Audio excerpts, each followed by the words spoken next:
disebabkan aku dah lama tak beli dompet. So kali ni aku beli dompet brand daripada Mansphere gang. Jom aku review. Inilah dia geng, dompet kulit dari brand Mansphere. Korang akan dapat dengan tali sekali. Luaran dompet ni bagi aku memang cantik lah.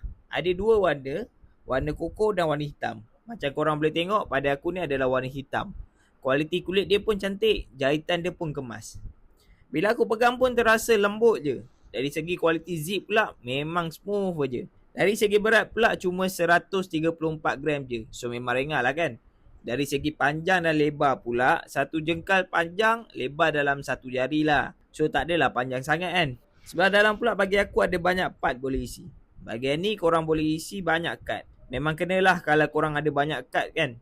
Kad bank ke, kad kredit ke, belum lagi masuk kad Petropam lagi. So senanglah nak simpan. Bahagian tepi ni pula korang boleh nak isi duit kertas kan. Ada 4 tempat lah bagi aku yang sesuai nak letak duit kertas ni kan. Kalau tak suka letak duit kertas kat tengah-tengah macam ni, korang boleh je letak kat bahagian tepi ni. Satu bahagian lagi semestinya untuk duit shilling lah kan.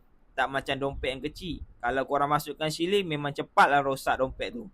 Tapi yang ni dah disediakan tempat untuk letak shilling. So dompet kita confirm tahan lama. Overall pada aku beg ni sesuai lah untuk lelaki dan perempuan. Korang tengok aku review brand Mansphere. Tapi dekat beg kuning brand lain kan.